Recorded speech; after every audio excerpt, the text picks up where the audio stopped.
I would love to hear your thoughts about faith and self-worth, but one thing I did hear you say, um, is, and I totally agree, there's so many of us that say that we believe in God, but we doubt ourselves. And how can those that's like, how can those two things be true in our lives? Like, who are we actually doubting? I love that. Can you explain more on this? Because I think there's a Yes. lot of people listening, that would say that they believe in something bigger than themselves, but can also relate to where I'm coming from too of, but I still don't love myself the way that really matches up to what I say I believe. Yes, yes. I love that you have done your homework and that you like know all these key takeaways from Worthy from the book because you're able to ask these questions that go really deep. And this was a huge realization in my life. So two things I'll share. When I launched It Cosmetics in my living room, and Hannah, the first 3 years, I got hundreds and hundreds of no's.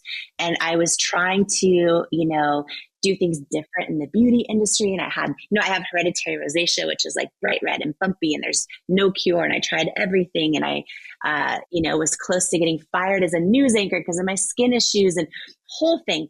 And I just had this vision, like at the time, all the models for any beauty company were all very similar, flawless skin. They all looked like they were 12, it was very, and I was like, well, what if we put, real people, like every age and shape and size and skin tone and skin challenge and all the things. And everyone was just telling me, no, it would never work. And I went through years and years and years and years and hundreds of no's. And most people, I mean, we were teetering on bankruptcy for the longest time. And a lot of people know the outcome now, but they don't really realize, like, oh, wow, like, oh, I know It Cosmetics is in Sephora and Ulta and QVC, but Sephora said no for 6 years straight. Wow.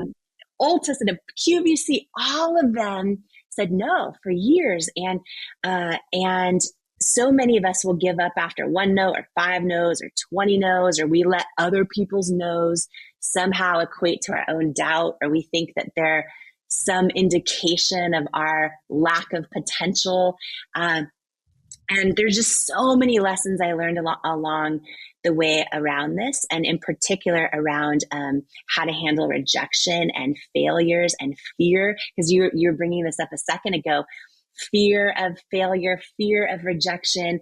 And there's a whole chapter in Worthy called When You Change Your Relationship with Rejection, You Change Your Entire Life.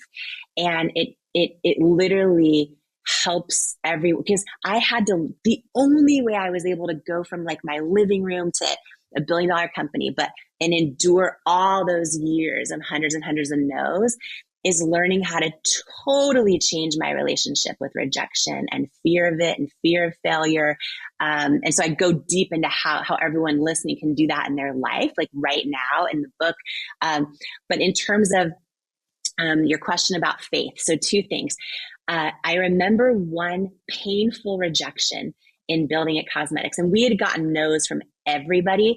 And I was like, I don't know how we're going to stay alive as a business. And oh my gosh, I finally got a phone call that I was like, this is going to change my life forever. It was this potential investor.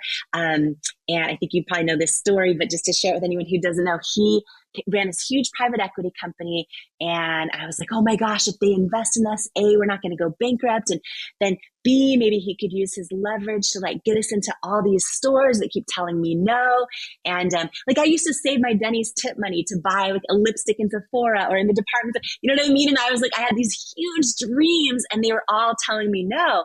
And so I was so excited. I was like, maybe he's going to invest in all this stuff. And so we started taking meeting after meeting after meeting.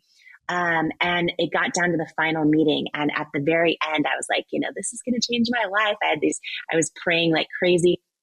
And we were in person for the final meeting, and the head guy was like 3 feet from me. His whole team was there. They were really awesome. And the head guy says to me, after I presented our whole future product pipeline, everything, he says, you should be so proud. Like, congratulations. This is a really great product. You should be really proud, but it's a no. We're going to pass on investing in It Cosmetics. And by this point, I had heard so many no's, and I was like, okay, can you tell me why? Mhm. Because feedback is usually a gift. And he just got really, really quiet. And he says, do you want me to be really honest with you? And I'm like, yeah, like, yes, please. And I remember the moment his mouth started moving and he says, I just don't think women will buy makeup from someone who looks like you with your Mm. body and your weight. And when he said those words, first of all, I never actually felt any anger toward him, but I felt like this lifetime of body doubt and self doubt like flood my body all at once. And it felt like almost like I was staring my own fear straight in the eye when he was saying this. But why I'm sharing this story was a pivotal moment in my faith journey. So when he said those words to me, I just don't think women will buy makeup from someone who looks like you with your body and your weight. Like I'll never forget this. Like I can feel it like it was yesterday. I got this feeling like deep down inside in the pit of my stomach that said he's wrong. Like I felt it so clear. It said he's wrong. And I didn't know how I was going to prove it, but I felt it. And when I look back on that experience, now I went in my car and cried my eyes out. But when I look back on that experience, because those words like would replay in my head over and over in the next several years while I'm still just trying to get this business off the ground. And what I realized happened in that moment, because I got that feeling so strong in my gut, and every one of us has an intuition, no matter what you believe in, God, the universe, it does not matter. Every one of us has an intuition. For me, when I pray, it's how I hear God is through my intuition. Every one of us has an intuition. And what I know happened in that moment is this guy gave me a no, but I got that feeling. And so, like, he gave me a no, but God gave me a knowing. Mm.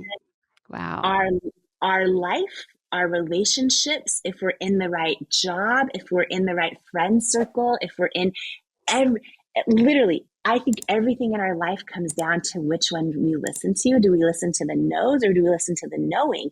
And you shared this so beautifully, because I think so many people will relate to this, is that so often we're the ones giving ourselves the most powerful no's. We're the ones saying the most hurtful no's to ourselves. You can have people all around you being great, but we're the ones looking in the mirror and being like, I'm not enough. I don't have what it takes.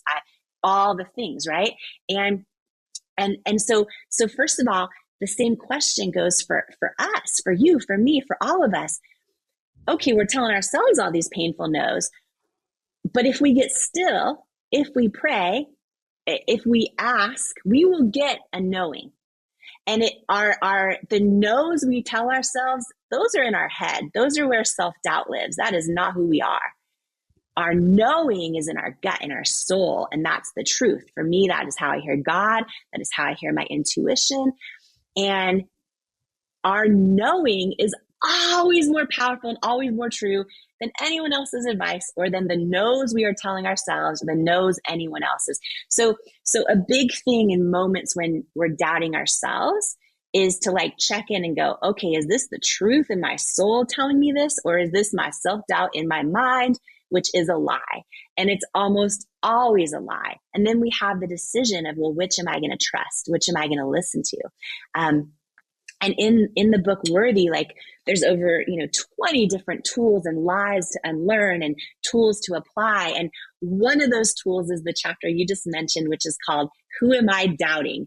Who are you really doubting? And it's a chapter about faith. And so many people, maybe you trust the universe always has your back, or you practice a particular faith. For me, I'm Christian. I believe in God. And I had this huge moment where I realized in my life, and this is relevant to anybody who doubts they're enough, who thinks that they don't like what they look like or what their body looks like, or they don't feel they're worthy of walking into the room, or they're unqualified, or any of the things that we believe.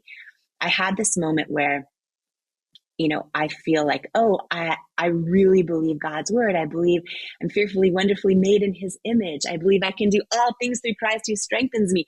I say I believe all that, but then how am I doubting I'm enough when I'm about to walk into a room? How am I thinking I don't like how I look? How am I thinking I don't have what it takes and I'm unqualified and all the things?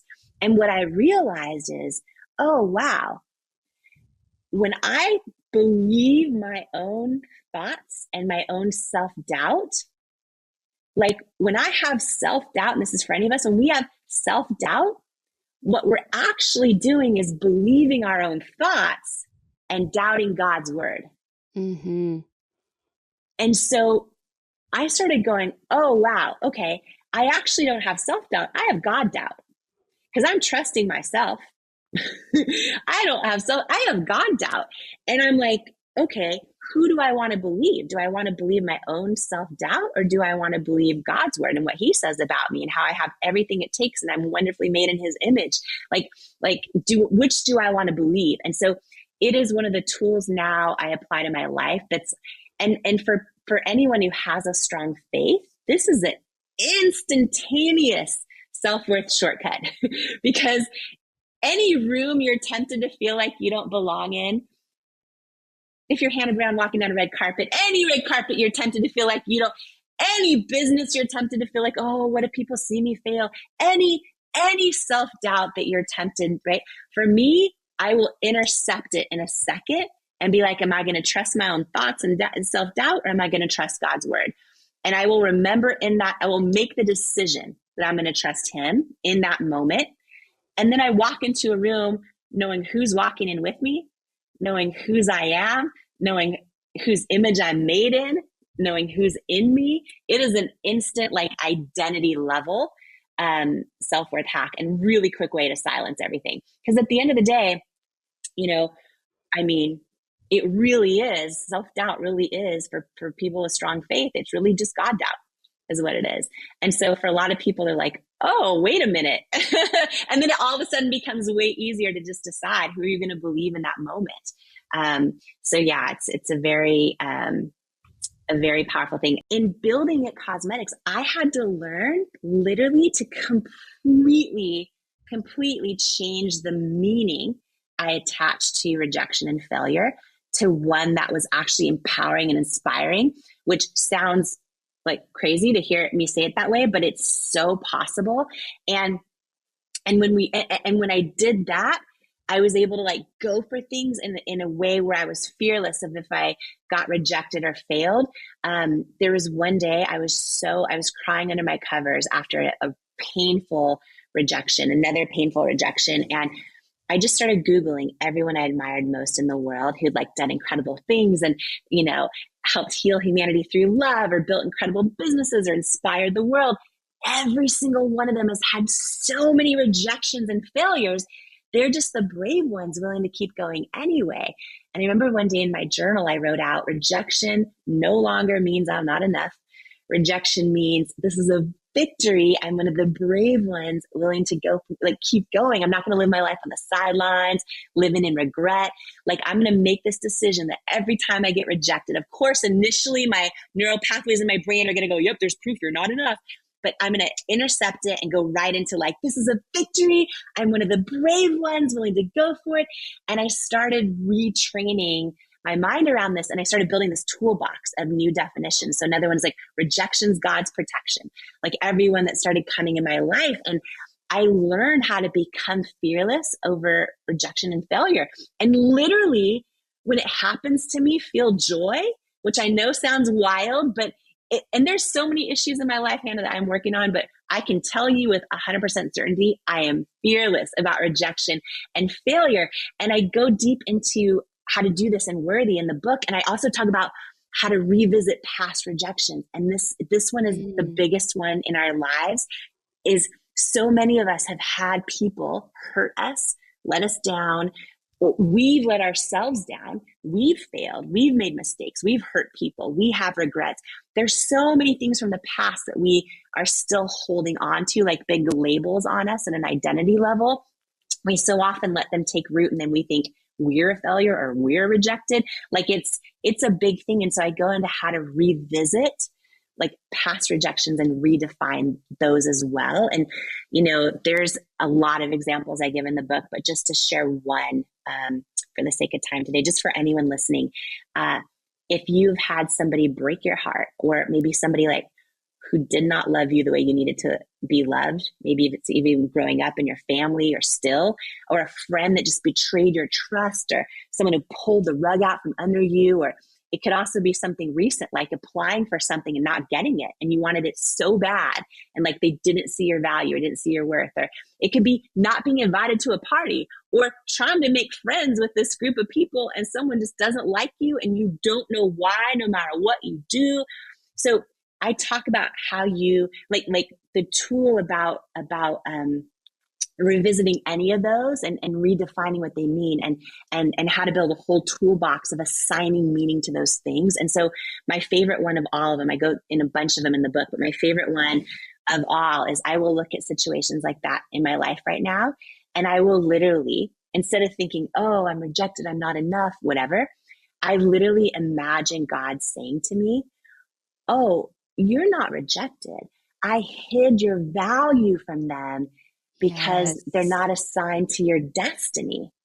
And I will believe it, Hannah. I will believe it at my core, and it helps me build resiliency and a fearlessness around it. And it helps me not let those things take root at a self-worth level. So there's so many tools we can apply to our lives right now that literally change it, because I'm sitting here talking to you, and I want to like jump inside your body and be fully fearless about all the things you want to go after, because who cares if you fail and fall flat on your face? Like all that only means the meaning we attach to it. That's it.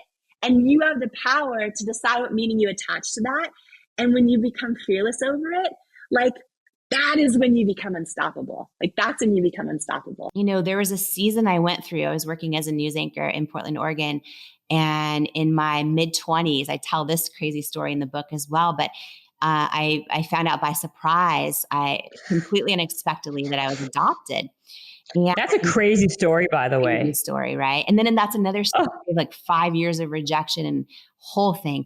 Yeah, there's a lot and of how you found out. Can you tell the story? It's unbelievable how you found out. It's like a crazy way for for a young girl to yeah. kind of get that information. Yeah, I mean, my parents never told me. They never wanted me to know. And they had another baby that had passed away when she was 9 days old. And so my whole life, I just thought I had an older sister, and that they kept a baby picture of her and me on the bedside dresser. And I'm not going to do the story justice compared to the book, but I'm going to keep it short because Yeah. I know that you don't want a 25-hour details. But and so anyhow, my dad was the dad who raised me my parents divorced. He had remarried and they were going through a divorce. And long story short, he called me and said, "Hey, Jay, could you get a copy of those baby pictures of you and your older sister, Jody? Could you ask your mom if she has another set? I can't find mine." And both my parents had always kept them on their bed table. And I always knew she was a year older than me. And that was all I knew. So anyways, it was Christmas Eve, and I stopped by my mom's house to get a set of pictures, and Paula was out in the living room, and my husband now. And I walked into her bedroom with her. So it's just me and her. And she handed me the two pictures. I'm like, "Okay, thank you." And we're just chatting and whatever.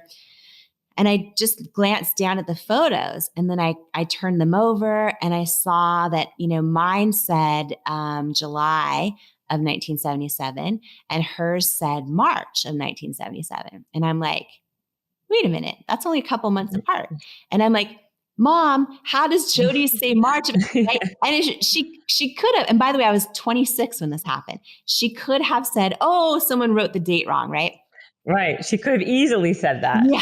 Instead, she just stopped and she looked at me, and I've never seen a look like this in her eyes. And she's the closest person to me, my whole life. Right. And she just looked at me and she said, "Well, I think you might have suspected this, but you're adopted." And I'm like, "What?" And it was this moment. And then everything that happened after that, which I go into, anyone who's gone through a hard season and gone through somebody pulling the rug from underneath you, and whether it's a partner or a family member or a friend, like when you think you know who they are and you think like who you are, and all of a sudden that gets pulled out from underneath you. It's a wild journey to go on emotionally in terms of identity and everything else. And so I'll save so much of those lessons and all that stuff in the book. But it's in the book, and it's great life lessons, and it for turned sure. into 5 years of me trying to search for my birth mom and having thousands of women hang up and all those kind of things. And so it was really a wild journey. And oh my gosh, I was just remembering the question I was answering. Now I'm like on what was it? Cause I was going to tell you, which part? I don't know. You were saying something about, I don't remember. I was just listening to that story because I thought it was a great story. Oh, thank you. About your faith. You're talking about your faith. Thank you. Yes. You're welcome. Okay. So it was this hard season. Oh yeah. Anyone out there who doubts God exists. Okay. So that was me. Right. And, it was, my mid-20s. I'd found out I was adopted. So, and then I didn't know, I had spent years around so many people also who just don't believe in any faith. Right. And all of it kind of accumulates in our life. And I went through this really tough season of like not knowing where I came from. First of all, not being able to find my birth parents, and then just like doubting God existed. And it was this season. And I grew up in the families that I was raised around, never went to therapy, never saw counselors, never anything, right? They either just didn't talk about things or just kind of dealt with them. And I just realized I'm in this place where I started like having panic attacks, and I never had that in my life. And I was really getting depressed. And so I actually saw a therapist for the first time, and it changed my life. Like first of all, she helped me get through the stuff I was dealing with. But there was one day where I said to her, I'm feeling really lost. And I'm actually like, I pray, but when I pray, I feel like a fraud because I'm like praying, yet I'm like doubting God exists at the same time. Like, is this real? And she said to me that day, something that changed my whole life. She says, okay, well, and by the way, I don't even know if she has any faith. I have no idea. But she said to me, well, what makes you think God can't handle your doubt? And I'm like, huh? And she goes, I mean, if he created the whole universe, what makes you think he can't handle your doubt? And she's like, tell him you doubt him and then ask him to prove you wrong. And I was like, huh. And so that started a multi-year journey where every time I pray, I, say all the things, thank you, God, all the things. And then I'd pray for other people's health, whatever it was. And at the end, I'd say, and I'm doubting you exist. So if you could prove me wrong, I'd really appreciate it. Like prove me wrong beyond a shadow of a doubt, like show up so there is no confusion in my life that it's you. And, I started that prayer for a long time. And then so many things started happening that literally all but screamed from the rooftop, that God exists. So for me, and I share a lot of those in the book, and I share the journey of it. Cause I think something that's really important and for any faith, no matter what faith someone practices or doesn't, maybe they just want to tune into the universe, all those things. I think that it's easy for us to think like, oh, I'm not qualified, or I've made, just for me personally, the Christian faith, right? I think a lot of people feel like, oh, I'm too imperfect. I'm too flawed. I've made too many mistakes. It's too late. Like I'm not. That's it. Right? Too late for sure. It's a big one. And people think that their ship has sailed and they're not able to pursue. Yeah. And it's just not true. Listen, I have made more mistakes than I can ever count. And I believe, this is my belief. I don't think I've ever talked about this, by the way, on a show, on a press interview, nothing. I believe God does not show up for perfect people who, I think he shows up for imperfect people who literally are just looking for him. You know what I mean? And asking him to come into their life. And so I think like he almost this is what my gut tells me, that he like delights more in people that have gone on a journey and they've lived some life and they've made some mistakes. And like, you know what I'm saying? And I do. Yeah. So no, I think that's there's a lot. That's why a lot of times when you see people who found God, so to speak, it's people who've really for lack of a better word, has screwed up a lot, or who have been down really bad roads, or had to kind of like stumble. They needed to find a way out, and that's when God really kind of shows Himself a lot of times to those people, to people like that. Yeah. And it because that faith has helps them stay on the right track and show them the way, so to speak. I don't think that's just by accident that happens. Yeah, I agree. And the cool thing about it is when like we've lived some life and made some mistakes and had some down, dark seasons and all those things that are human, it's like, then you're actually, I think, better able to know the impact on you personally when God's in your life, and when you seek after Him, because you're like, oh, this is real. This is legit. It's not like, you know what I mean? Because you feel it. Absolutely. Gut is sort of what I would call discernment. The Bible talks about the gift of discernment, and you all have that gift at some level. And trusting it when it's easy, as Jamie said earlier, that's one thing. Trusting it when no one else sees it. Trusting it when you're being rejected in deep, painful ways. Is really where you're going to be measured. And I want them to read the book, so I don't want to go through all of it. You talked about body doubt and the different doubts. Would you mind just sharing what God doubt is, since you mentioned God, just that one form of doubt? And I'll let them get the book to go through the other ones. But what is God doubt? What do you mean when you say that? For me, I was raised going to church every Sunday. It never resonated with me. Like when the pastor would be giving the sermon, I was literally counting down the minutes, like scanning the church pews for cute boys. Yeah. And that I wasn't scanning for the cute boys, but I was trying to get out of there. But you were trying to get out of there. And so, but I believed in God and I prayed and all those things. The older I got, and this really started in my 20s, I always wanted to get out and see the world and meet different people. And, I lived in the East Coast for a while and all these things. And I started meeting people that have different faiths and have no faith. And I started meeting a lot of people that believe in science-based arguments, of which, you believe in what you can see and touch and feel and prove, for which faith is not required. And they all started making sense. And every time I would pray, I started feeling like an imposter because I felt like I still doubted God existed and had those doubts. And I was raised in a family that never went to therapy for anything. Like you either just don't talk about it or you figure it out. And I went through this season. There's a, I won't give it all away, but there's a big thing in my late 20s where I found out I was adopted by surprise and went on this crazy 5-year journey with probably the deepest rejection I've ever gone through.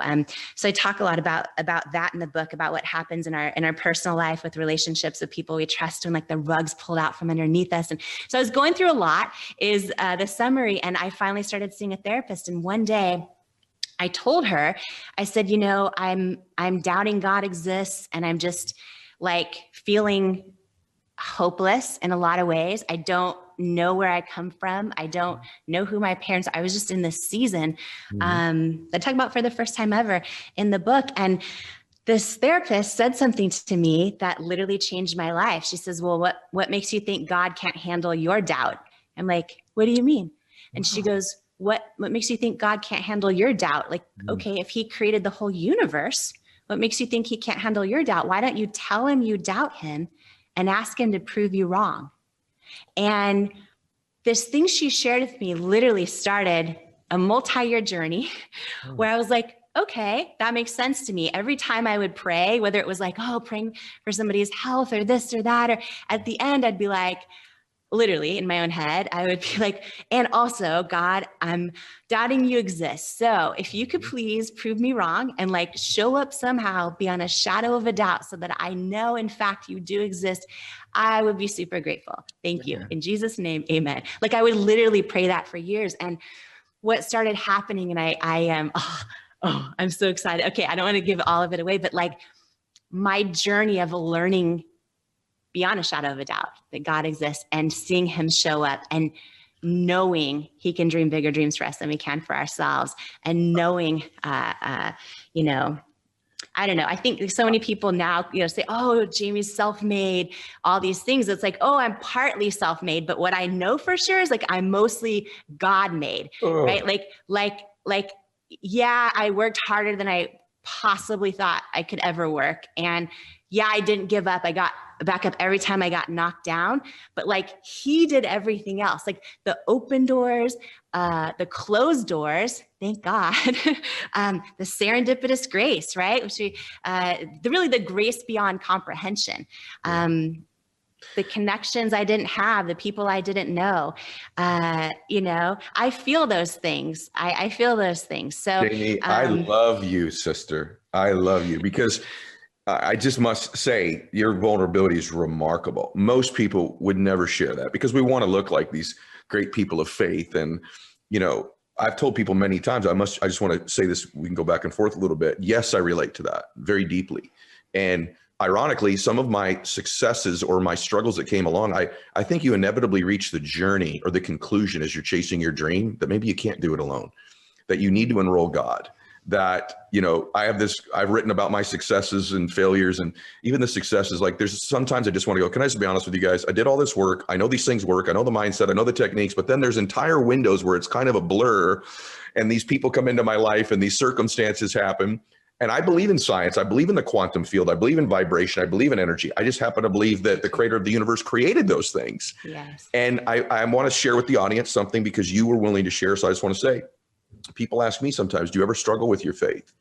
The answer is yes. And even to this day, sometimes I do. I have a relationship with God. And in any relationship, it has ups and downs and ebbs and flows and good times and rough times. And so my relationship with God, ironically, the doubts that I do have from time to time, strengthen it as that conclusion is reached over and over and over again. When there's real difficulty, you see a child, I work a lot with children and try to help families that have children with cancer. When you see a 3 or 4 year old child, you can't help but think, God, why would you allow this to happen? Right. And those things are healthy. So yes, I have a relationship with God that's growing and growing and growing over my lifetime until the day my body stops working here. I want it to grow and I want to be in this conversation with God. So that's beautiful that you share that. You guys have got to get this book from this woman. And you know what, Ed, one more thing, because we talked about feeling unqualified, like in our business or in our success or in our, all of that. I have this deep knowing. So just to share it, I feel like so many people feel unqualified to like have a relationship with God. I feel like so many of us, I think we think like, oh, it's too late. I've made too many mistakes. I'm not worthy of showing up in print. And I feel like I have this deep knowing, because for me, I thought that for a long time, like, and I have this deep knowing that I don't think God shows up for perfect people that are, I feel like God delights most in showing up for like imperfect people who just seek after him. And I don't think it's never too late. No one's ever too old. No one's ever made too many mistakes. Talk about some of the struggles that you've had with anxiety, with self-doubt. We've all been there. The biggest enemy is between our ears, imposter syndrome. I still struggle with that. I don't think it ever goes away. You talk about body doubt and God doubt. I have never heard God doubt though. What is that? Yeah. I think, my whole journey really is figuring all of that out. And I think, for me and a lot of people, when I built It Cosmetics, right, we started in our living room and my whole journey was just filled with no's. Sometimes you'll see a founder launch an idea or a product or whatever, and it will get hot right away. And that wasn't my experience. My journey was, and by the way, to answer your question, figuring out how to overcome not just self-doubt and body doubt, but God doubt was critical in my journey of starting with literally no money in my living room, building $1 billion company, because it was really a journey of so much rejection and hearing so many no's along the way and learning how to, well, first of all, I prayed like crazy, but I also doubted God exists a lot of my life. And I really learned in my journey how to turn down the noise and the volume on self-doubt and other people's opinions. For me, when I pray and I just get this gut feeling, like I think I've never heard God talk, but for me, in my own personal faith, I believe, God talks to me through my intuition. I think when I get a really strong gut feeling, I've learned to trust it. And for me, it's really been a big journey of keeping my faith bigger than my fear. I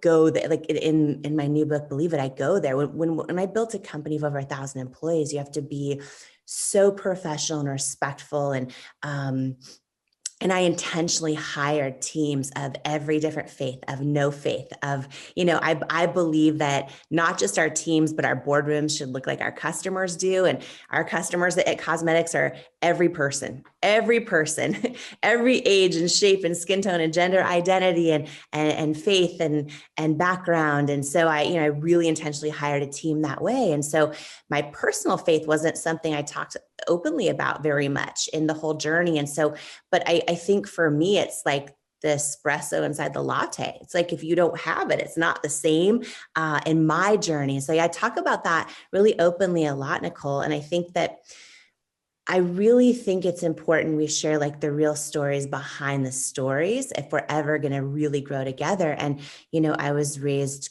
going to church every Sunday, but I didn't connect with faith. I would just sit through church and scan the pews looking for cute boys, like counting down the minutes until the sermon was over. And so most of my life while I was in a family that had faith, I would pray, but the truth is I would kind of like doubt that God was real. And one of the stories I talk about in the book is the journey of God doubt. And there was a moment in my life where I was having a really tough time. It was actually in news. I was in news at the time. And it was the first time in my life I was dealing with anxiety and all these things. And anyways, a therapist said to me when I was saying to her, I don't even know if God's real. I'm doubting he exists. I'd found out I was adopted. So I was like, I don't know where I come from. And anyways, long story short, she said to me, well, what makes you think God can't handle your doubt? And I'm like, what do you mean? And she goes, tell him you doubt him and ask him to prove you wrong. I was like, okay. So this started like a decade-long journey of every time I'd be praying for a friend's health or something. And at the end I would say, by the way, God, like literally in the middle of my prayer, like silently, but I'd be like, I'm doubting you exist. So if you could please prove me wrong, beyond a shadow of a doubt, I'd be so grateful. Thank you. Amen. And I share in the book just some of the crazy, crazy, crazy stories of what happened. And some of them even with investors, potential investors, with retailers who had said no to our product for so many years, like calling me out of the blue saying, I don't know why, but I was praying last night and I got this feeling that you're supposed to be in our store. And it'd be like the weirdest conversation. So anyways, I share a lot of that stuff in the book that I've never shared before because I think these are real conversations. A lot of times, you look on social media, you see founders, entrepreneurs, you can read business tips all day long. But at the end of the day, as you mentioned in the beginning of this, I really believe for every one of us, every founder listening right now, every person who's going to be part of this or watch the replay, us living up to our potential, us stepping into our calling, us becoming the person we're born to be. It's not business tips you can find anywhere. It's about figuring out the game in our own head of overcoming that self-doubt and all the other forms of doubt in our life in order to truly become the person we're born to be.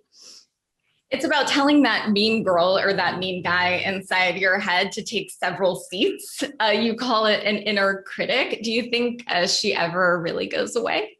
No, I think that inner critic can get so loud. And I think that so often, and especially as women, right, you look at a lot of the research out there that shows that we'll often make decisions by consensus, right? Like you'll see, even it's from the time we're little kids, you'll ask an opinion and we do this still as adults, ask an opinion. And typically women will go, oh, and they'll take a survey, friends or family, and then we have our own inner critic. And what I think happens to a lot of us is we start to confuse that inner critic or that inner self-doubt or other people's opinions with our own truth, with our own knowing that we all have. I believe we all have a knowing.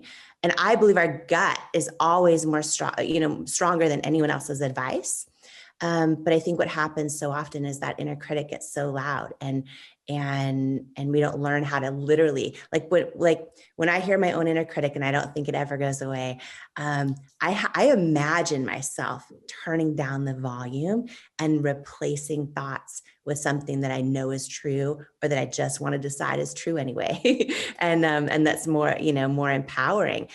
And I think, I started at cosmetics in our living room, close to no money. And I poured every penny I had into the business. And I thought, okay, if we can create just a great product that really works, it's just going to sell.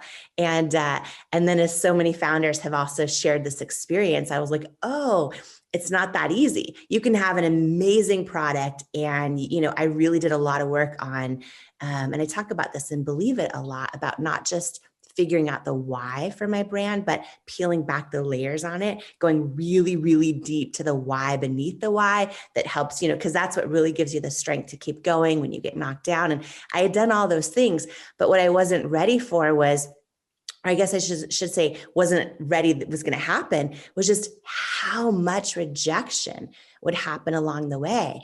And when people tell us no, or a lot of other words, right? Like when people literally look us in the eye and say, like, you're not the right fit for us or our customers, you're not right for our stores. It's not just a no right now. It's just, it's a real no. Like you're not the right. And you just hear people or change who you are to fit in, or change your packaging, or change this or change that. I think often when we get rejection, it can actually be helpful. Like there's parts of it, there's other people's advice, experts' advice that could be really helpful in forms of rejection. But if we don't learn how to get still and hear, turn down our own inner critic, turn down the part of us that wants to replay the rejection over and over, if we don't learn how to get still and turn down the volume on that and really check in with our gut and go, okay, this retailer just told me change my packaging to this, or that this isn't right, or whatever. Does that feel right to me? Does that advice feel right to me? Right? I'm telling you, like, had I not learned to do that, I would have never built $1 billion company, because on the journey of building at cosmetics, the first 3 years were hundreds and hundreds of no's.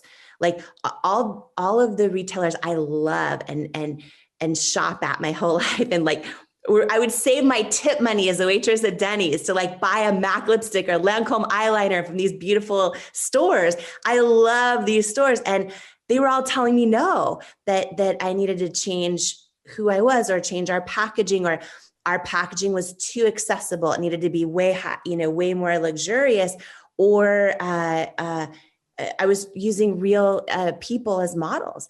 And, and at the time when I launched at cosmetics, it wasn't really being done. And I had a lot of retailers say, people will not buy makeup from images that look like them. Like they need, and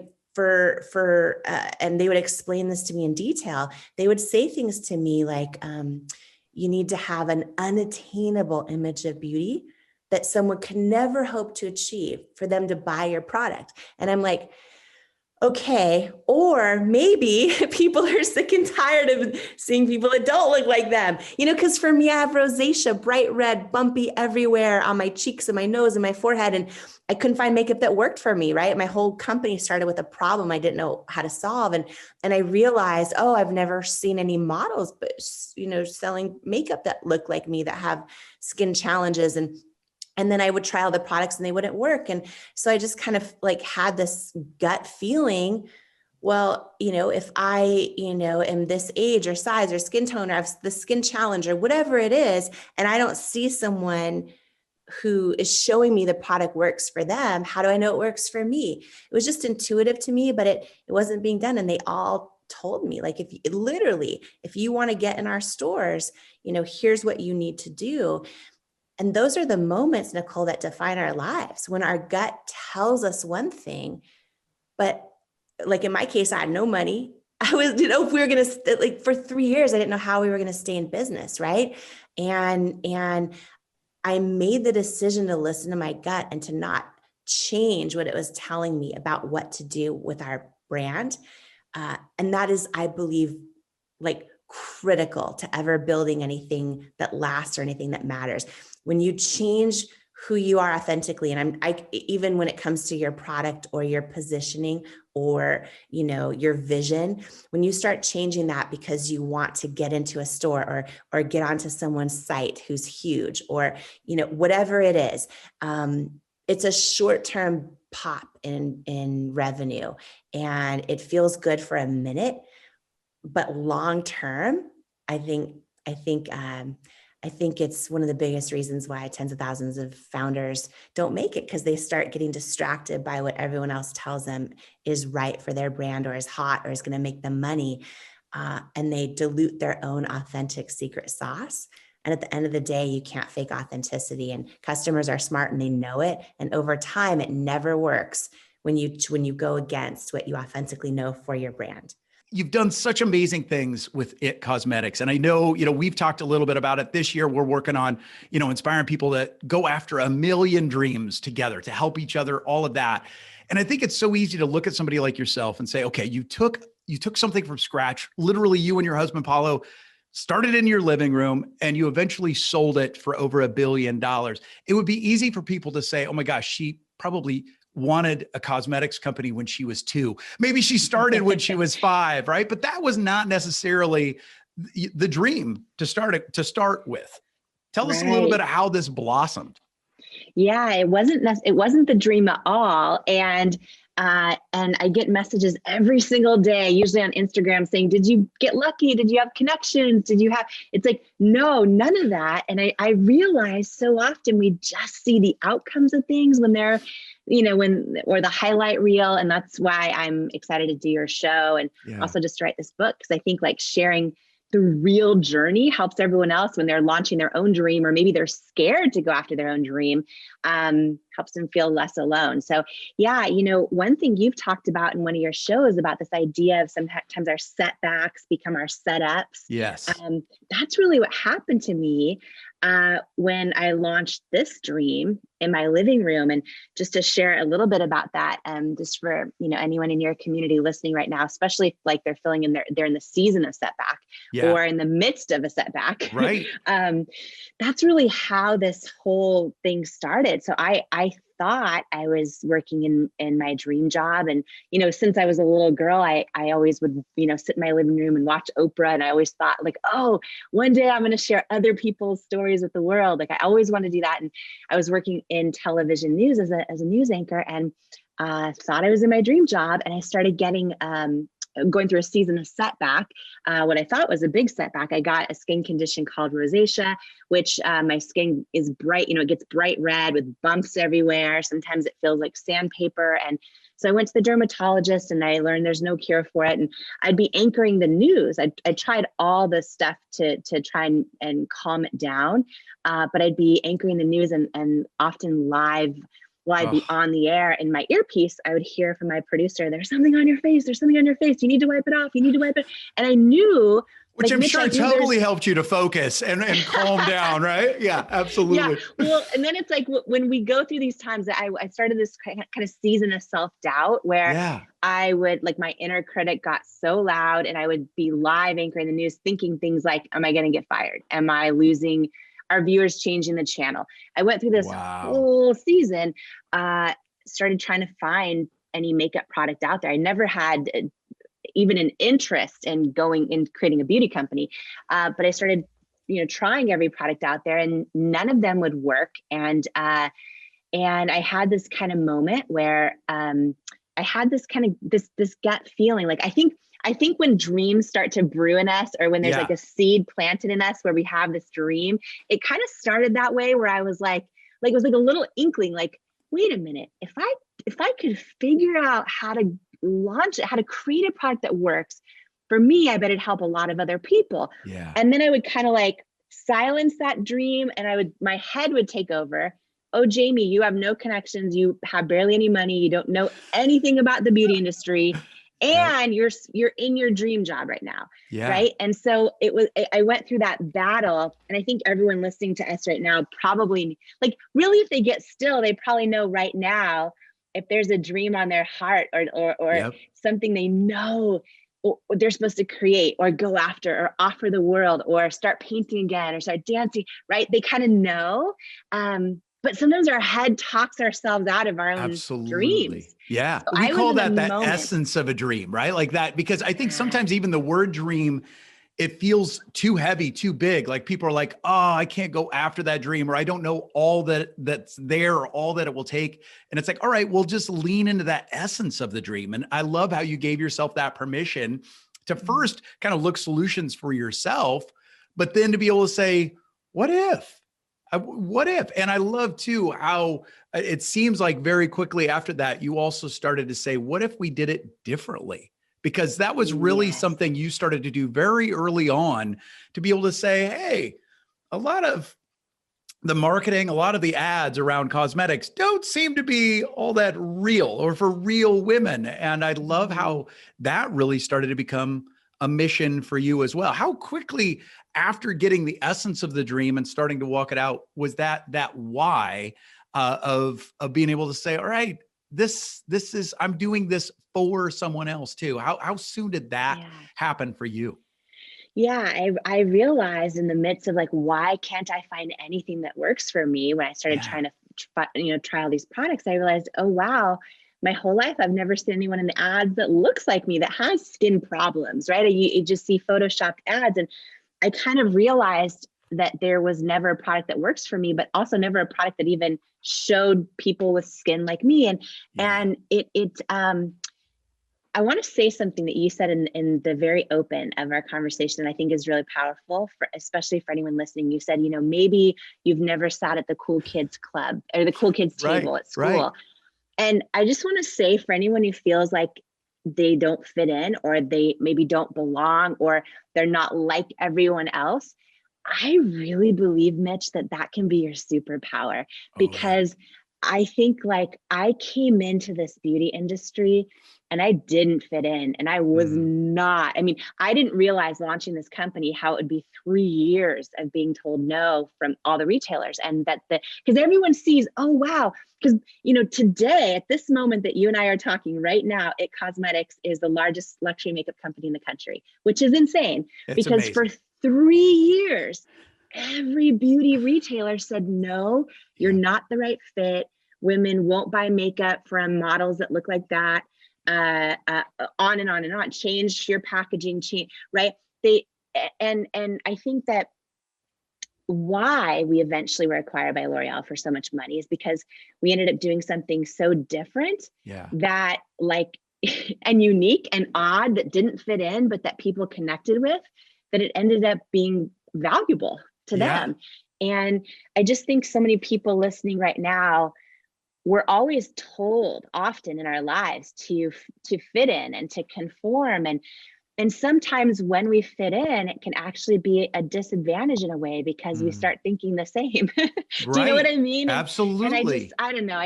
Sorry, that just like came out, because I just think anyone feeling like they don't fit in, I think if you stick to who you are authentically, I really feel like that is when you step into the calling on your life, like, right? And I think, like, it's so tempting for us to, because we all want love, we all want connection, we all want those things.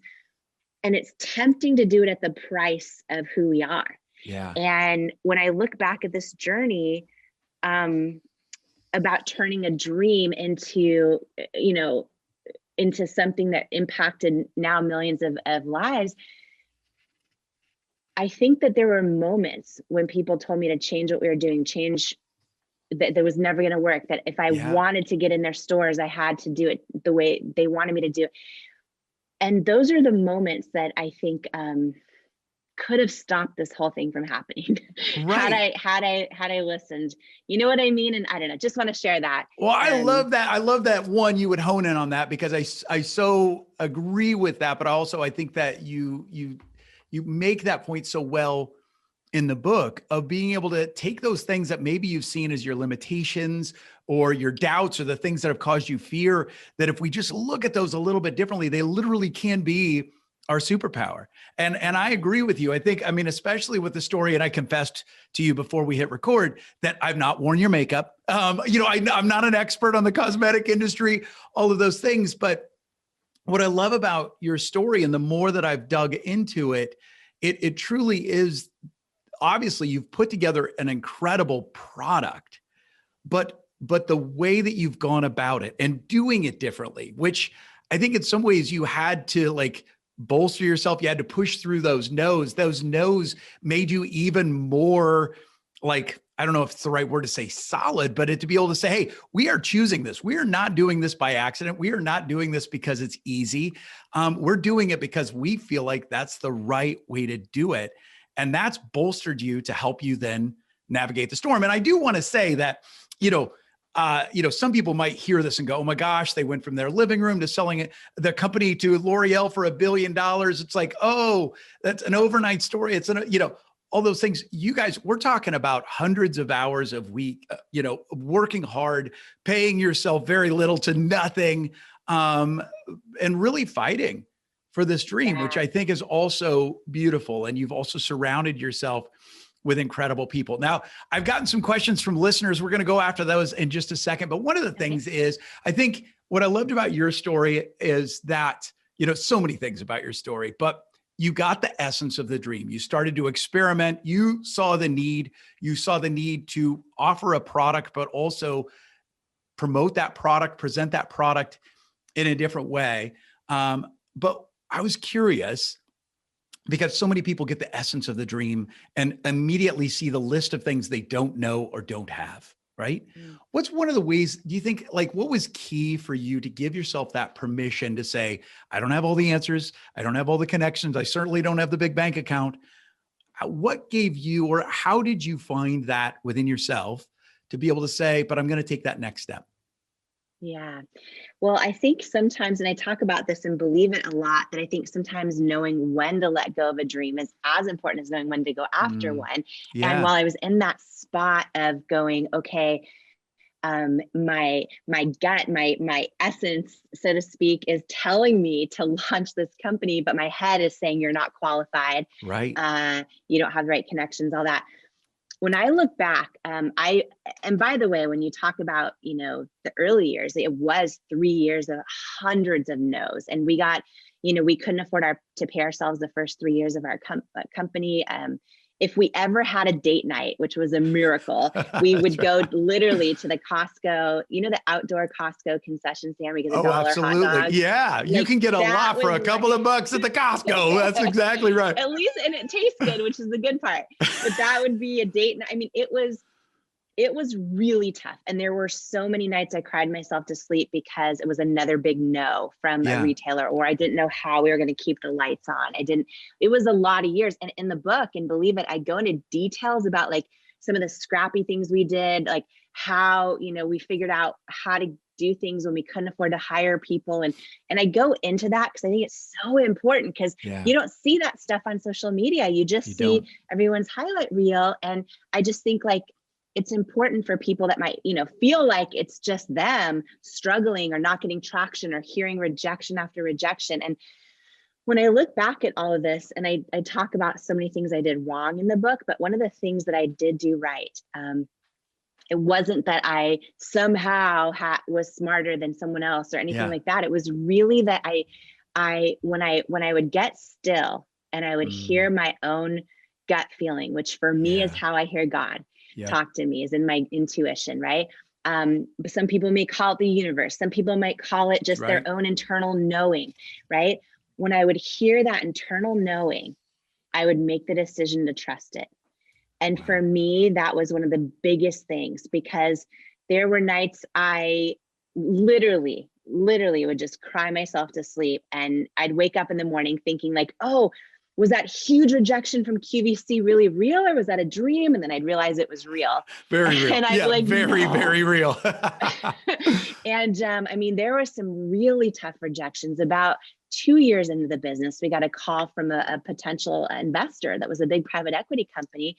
And I was so excited because they had a huge track record of making all of these products in grocery stores, big household names, and they loved our product, and they wanted a meeting, and we did a meeting, and then we showed them our product pipeline. And, we were several meetings in, and I thought, wow, if they invest in us, A, I'm not going to go bankrupt, and B, maybe they can use their connections to get us in these big beauty retailers that keep telling me no. And we got down to the final meeting, and I'll never forget this moment, because my husband and I flew up for this meeting, and we were standing about 3 feet from the head investor. And he says to me, congratulations. We really, really think your product is fantastic. But it's a no, we're going to pass on investing in IT Cosmetics. And we want to wish you all the best. And when I said, okay, can you tell me why? Because feedback is usually a gift. And he was literally about 3 feet from me in person. And he says, do you want me to be really, really honest with you? And I said, yes, please. And he said, I just don't think women will buy makeup from someone who looks like you with your body and your weight. Wow. And I remember, Mitch, in that moment, here's the thing. So 2 things. One, I went out in the car and cried later, but I instantly felt, like a lifetime of self-doubt and body doubt, all those things kind of flood my body. But I'll never forget this moment when he was saying that to me. Of course it hurt. Yeah. But when he said, I just don't think women will buy makeup from someone who looks like you with your body and your weight, I got this feeling inside, and I can remember it like it was yesterday, that just said, he's wrong. Yeah. And I actually never got mad or it was weird. When you talked about the why earlier, because we all identify, it's so important to attach a why to any dream. But I did the work early on of identifying, like, really, why am I doing this company? And it wasn't just to create a great product or to solve my own problems or to help other women, which was certainly all those things, but I wanted to shift culture in the beauty industry. I wanted to create a business where if I ever were going to make it, I wanted to use models that were all different ages and skin tones and skin and sizes and skin challenges. And I wanted to shift that definition of beauty for every little girl out there who's about to see these ads and start doubting herself the way I did growing up, and every grown woman who still does and person who still does.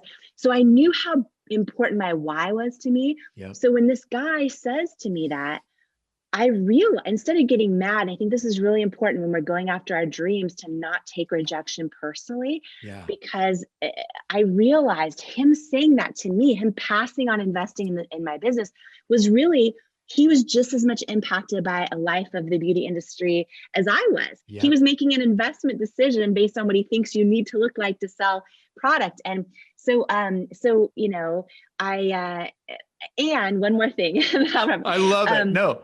Well, 6 years, I didn't hear from him for about 6 years. And 6 years later, when L'Oreal acquired our company, because it was such a big deal and L'Oreal's public, they disclosed the purchase price. So all of a sudden, in this one day, it's all over the Wall Street Journal homepage, everywhere. Like, IT Cosmetics, but L'Oreal buys IT Cosmetics for $1.2 billion cash, this whole big thing. And I heard from him that day for the first time in 6 years. And he said, congratulations, I'm so happy for you. I was wrong, this whole thing. And I learned it would have been the most successful investment in his firm's history. But the other thing, and this is just, I want to share this in case anyone listening to you and me right now, like, is in this season of rejection, right? Is there's these famous words, and I don't even know who said them, but they're famous words that say, rejection is God's protection. Yeah. And like, when we're going through rejection, it doesn't feel very good. Doesn't feel at the time, like, how is this protecting me? Especially when it's unfair, it's hurtful, it sucks. But like, and I have so many examples of this in Believe It, but the book, but just this one story is like, had he believed in me, Mitch, I was so desperate. I probably would have given him most of the company for almost no money. Yep. But because he didn't believe in me, 6 years later, my husband and I were still the largest shareholders when we sold to L'Oreal. And it just, I don't know. I just think that there's so many stories like that where I just think it's important that we have our perspective of faith also when we're going through those tough seasons. Well, and I so agree, because it is that whole thing of, and I think you and I share a very similar faith, which is awesome. And we've got people from all different faith backgrounds, but it is so powerful when we start to realize that those setbacks, sometimes that adversity, although it is brutal when you're in it. Like, I can only imagine that felt like a real punch to the gut.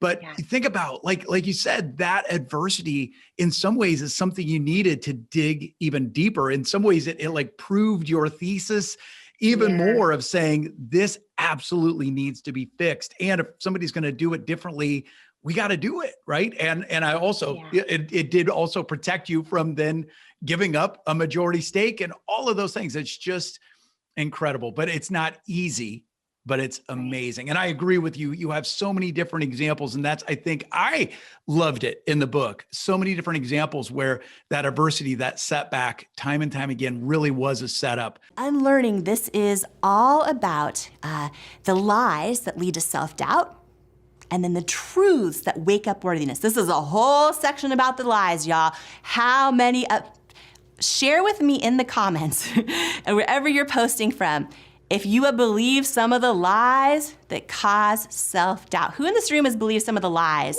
Me. Too long. We have believed the lies for too long that lead to self-doubt, and it's so important to embrace the truths and learn the truths that wake up worthiness. So, section 2, unlearning. Unlearning the lies that lead to self-doubt, waking up the truths, the truths that wake up worthiness.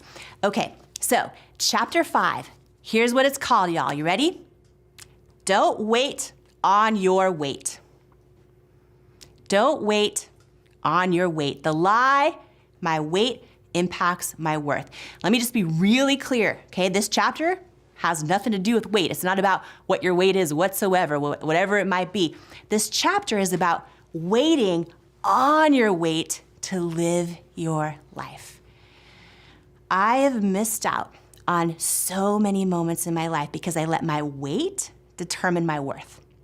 I've skipped parties and events. I've missed out on dates. Some were hot. I've missed out on coffees, on wearing a swimsuit and splashing in the sun.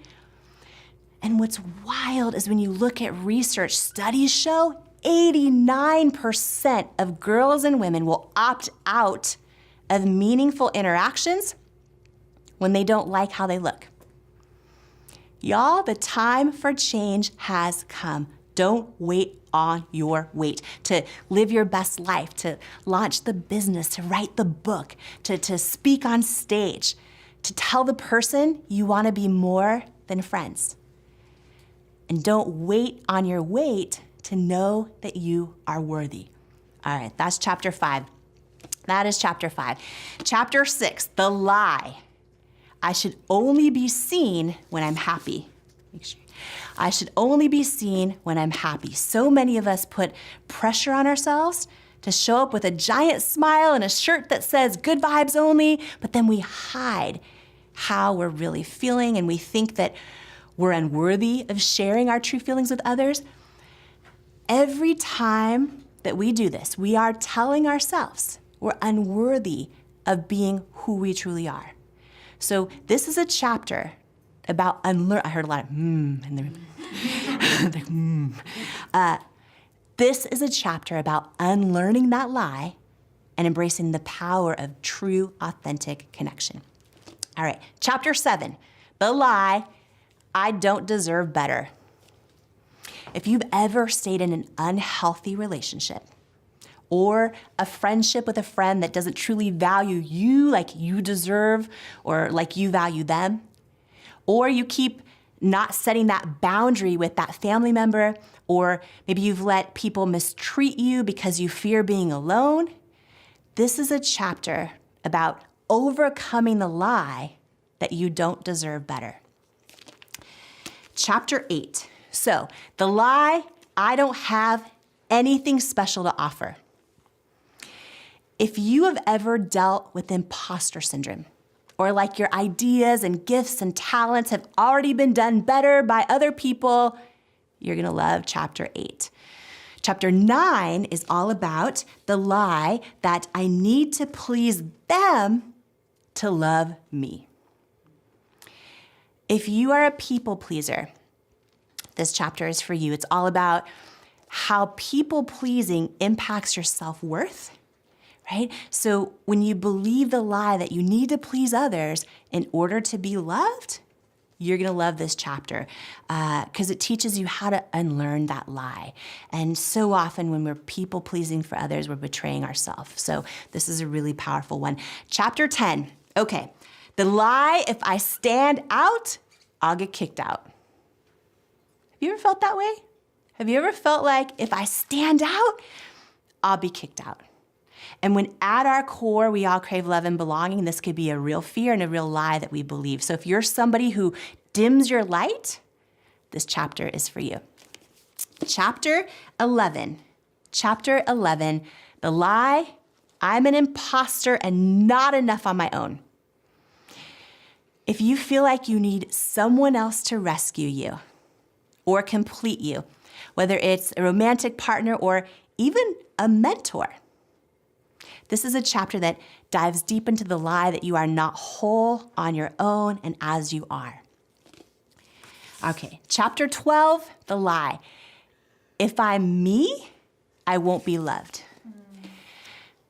This chapter dives into the power of embracing and loving who you authentically are and how, here's the thing, y'all, okay? Take note of this, okay? You can only ever achieve the depth of love and intimacy with others as the depth of love you have for yourself. So many of us are like, what's missing in my friendships? They don't feel fulfilling, or what's missing with my partnership? And yes, of course, we all have lots of other issues. Well, I'll speak for myself. A lot of us have lots of other issues. But this is so big, y'all, because so many people go their entire lives and never realize this, that the depth of love and connection you can have with another person can only ever be as deep as the depth of love and connection you have with yourself. And that's what this chapter is all about.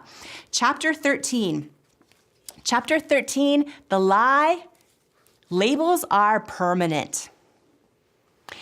If you have let something that someone else said about you stick like a label, and maybe it's something that you believed about yourself, you could do it on your own too. We all give ourselves labels that somehow become this like heavy label, right? Maybe it's a label that says hurtful words like failure or unattractive or unqualified or uncool or bad mom, right? And you've been carrying around that label like a lead weight, thinking it's permanent. Maybe you're carrying around I carried around a lot of labels most of my life that weighed me down, right? This chapter is going to be so transformative and impactful for you because labels are not permanent.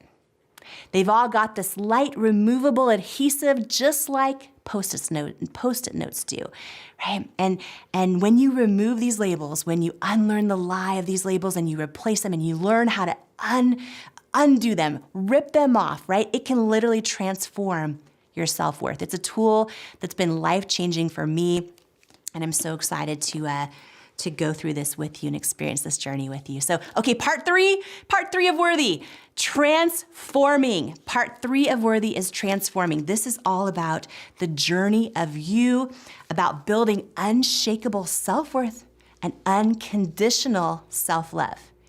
And just think about that for a moment, unconditional self-love. Y'all, almost all of us love ourselves conditionally. If I do this right, then I'll love myself. If I achieve this much, then all the things. We say we love unconditionally other people, but do we actually love ourselves unconditionally? For most of us, the answer is no. This is about unconditional self-love. It's transformative. So chapter 14, self-worth is the multiplier. Okay, just gonna give you a little warning. We didn't come here to waste some time. Worthy is not here to play small. In chapter 14, self-worth is the multiplier, okay? It's packed with tactical tools. There's equations and charts. I don't want you to freak out, but there are some. But I promise you, like, even if you're not a math person, even if you're not an equation and chart person, like, I didn't build this or write this book, you know, to play small. Like, this is my life's greatest work. It's been the most impactful thing in my entire life. And so I'm giving you everything I got, including some equations and charts, because this chapter is all about cracking the code of fulfillment in your life. Okay, chapter 15. Do you see you? Let me ask you this question. When is the last time you truly saw yourself and truly connected with yourself? Your depth of connection with others, right? We shared a little bit earlier, it can only ever be as deep as your depth of connection with yourself. This chapter is about the science and the art of how to do that. So it's gonna be a thing. Okay, chapter 16. Know your why, then fly, girl, fly. This chapter is about the power of identifying your why for your worthiness journey and why it matters so much. Chapter 17 is circle or cage. It is called circle or cage. And here's the thing. I want you to think about your family and your friends in your life right now, okay? Your close family, this is gonna be a real personal question, but let's go there. Your close family and your close friends in your life right now, do they feel like a circle or do they feel more like a cage? This chapter is deep and it's powerful, and we're gonna go into building a strong inner circle and a strong outer circle, how to do that, and then what to do if you know someone in your life who doesn't deserve to be in either, but how to navigate that, right? If it's a friend or family member who you love them, you're not gonna like peace out or anything like that. You love them, but you can feel more like you're in a cage than in a circle when you're around them, right? So this is gonna dive deep into circles and cages and how to build your inner circle, your outer circle, how to handle it when someone shouldn't be in either, but you still wanna love them. And here's the thing, your circle might be 2 people. It might be, 5 people. Just make sure they're the right people. And this chapter is about how to do that. Chapter 18, overexposed, underdeveloped. Overexposed and underdeveloped. This is a chapter about the real, raw, candid truth about how to not just gain, but also sustain all of the successes in your life, in all aspects of your life, and also how to not only gain, but sustain strong self-worth. Okay, chapter 19, transformations. If you're in a season of transition in your life right now, or maybe you're about to embark on one, whether it's a transition of a new chapter, or maybe a dream in your career, maybe it's you're in a transition of wanting to attract and build friendships or relationships in your life, or maybe it's just an evolution of who you are. Chapter 19 on transformations is going to fill your soul. Okay, the final part of the book, so excited, y'all. The final part of the book is called Knowing. Knowing. You are worthy, it's in you, it is you. Chapter 20 is called Your Ticket to the Moon. This is all about how to build your intuition and build the habit of taking that next right step in life, even if you don't have all the answers, even if you don't feel ready, even if things aren't perfect. This is about getting unstuck, building intuition, and taking action in your life.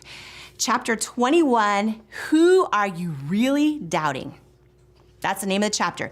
Who are you really doubting? And this is a chapter all about how your faith, no matter what you believe in, how your faith can impact your worthiness, and how if you believe what you say you believe, it can act as one of the most powerful tools in building self-worth. Okay, chapter 22 is called Solos. Chapter 22 is called Solos. And in this chapter, it opens with the quote, "There are no mistakes in dance class, only solos." So often in life, we're trying to stay in line to make sure that we're doing the right move and do it all perfectly. And we think a misstep is bad or wrong. But there are no mistakes in dance class. And there are no mistakes in life, only solos. Solos are where ideas are birthed. Solos is where your authenticity shines. Solos taste like truth and they feel like freedom. It's in the solos that your true beauty shines. And even if you feel like you've made, so many mistakes, or you've had so many setbacks, or you're going on a different path in life than you had planned or than others expected of you, there are no mistakes in dance class, only solos. You're not a bad dancer. When it comes to life, that's actually impossible. Maybe you're just born to do solo. Do you wait on your weight to live your best life? All right, this is a video, has nothing to do with your weight, whatever your weight might be, nothing to do with that. This is a video about, are you waiting on your weight to live your best life? And how do you stop waiting on your weight to live your best life? And what has waiting on your weight already cost you in your life, in your relationships, in your friendships, in your ambitions, in your joy? Here's the deal, y'all. I go deep into this because there's so many lies. There's so many lies that lead to self-doubt in our lives. And it is time to start embracing and igniting those truths that wake up worthiness. And one of the biggest lies I go deep into the book Worthy about is called Your Weight Determines Your Worth, which is a lie. And the chapter is called Don't Wait on Your Weight. Here's the thing. Have you ever canceled plans because you didn't like how you looked? Or had you ever, opted out of the photo, or stood in the very back, or didn't go on the date, or didn't put on the swimsuit, or missed out on a fun memory and a fun experience, all because you didn't like how you looked? So here's the deal. If you've ever felt this way, you are not alone. In fact, and this is a shocking statistic, 89% of girls and women, studies find 89% of girls and women opt out of meaningful activities with friends, family, loved ones because of the way they look. It's astonishing. It's astonishing. And I go into deep about this belief that's a lie, that somehow our weight determines our worth. It is such a lie. And our belief system, which I've heard called BS belief system, which is usually BS, can be so powerful. And if we're not careful, and if we're not aware of it, and if we don't learn how to change our limiting beliefs into beliefs that are empowering, it can come at a price that is way too expensive in our lives. I built a company called It Cosmetics, where millions and millions of women felt inspired and empowered because I would take my makeup off and show my bright red rosacea and just explain how I don't see this as a flaw. Every one of us is beautiful, every single one of us. And even through that journey, I still struggled to feel enough in a swimsuit. So imagine this, I'm CEO of a $1 billion business that inspires millions of women, and I literally would struggle to even put on a swimsuit, right? I had so much body doubt. And here's one of the tools I implemented in my life to change it, because I was waiting on my weight to have fun. I was waiting on my weight to have experiences. And when I had my daughter Wonder, I'll never forget, we went to the pool for the first time. She was about 1 year old. And I had just had it. And I thought to myself, this belief system I have that somehow my weight determines my worth. I know it's a lie in my soul, right? The truth lives in our soul. It's what we know in our gut and our intuition. If we pray or meditate, we'll hear it and we'll know it. We are more than enough exactly as we are. But my self-doubt and these lies that my belief system was telling me my whole life, that your weight determines your worth, had cost me so much. And I had this moment when my daughter Wonder was 1. And I was literally about to opt out of swimming and just have my husband Paula go with her. And I just was like, you know what? I had this huge aha moment. What has waiting on my weight already cost me in my life? The answer was way too much. And when I listed out all the things, and then I looked at my daughter and I'm like, I am teaching her right now that somehow she's not enough to just wear the swimsuit and embrace who she fully is if I'm gonna hold back from doing it. And I had to stack all the pain that waiting on my weight had cost me and realize, you know what? That pain is far more than whatever story I'm telling myself about who's gonna judge me or this or that in a swimsuit.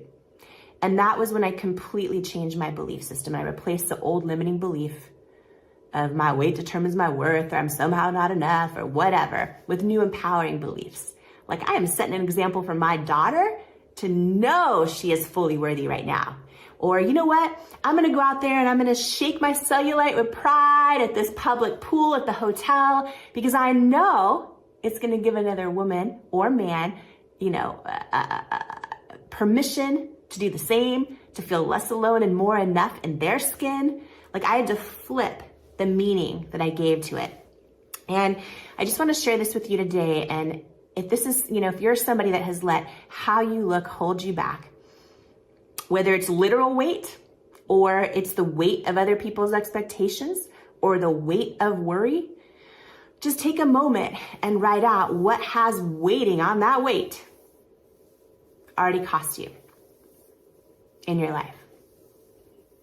And is that pain too much? And is it time to replace those old limiting beliefs with new ones? So I have a whole chapter called Don't Wait on Your Weight in here, and I go deep into how to do this. And I'm going to read you just a little excerpt that I close the chapter with, because I think that for so many of us, this has cost us way too much. Way too much in our lives. And I think learning how to distinguish between what your belief system says and what your knowing says, right? Our belief system is the self-doubt, the thoughts in our mind that we can replace with empowering beliefs. And if we are wondering, is this a limiting belief? Tune into your soul. It'll tell you. Your knowing, right? Your intuition, your knowing will tell you, oh, that is a lie. You are more than enough. So I'm going to read you an excerpt from Worthy that just kind of talks about the difference between your knowing and your belief system. So your belief system says, don't put on a swimsuit. Your knowing says, enjoy the waves splashing on your skin. Be grateful you have the mobility to move in the water. You have strong legs and feet and that feel the sand between your toes. You can feel the sunshine on your skin and the breeze hitting it, okay? That's the difference between what our thoughts and self-doubt will say and what our knowing says. Your belief system says, everyone's staring at you and judging. Your knowing says, your confidence in your body is giving another woman a permission slip to have confidence in hers. Your belief system says, watch your weight. Your knowing says, watch your soul. Your belief system says, the cellulite is awful. Your knowing, the truth, says, the genetic cell structure your creator designed with you is perfectly made for you and has no meaning other than what we give it. Your belief system says, I should feel embarrassed of my mom bod or dad bod. Your knowing says, be an example for your children of how they should feel about their bodies. Your belief system says, when I get to my goal weight, I'll be more successful. Your knowing says, a false belief will always leave you poor. Your belief system says, when I fit into a certain size of jeans, then I'll have peace.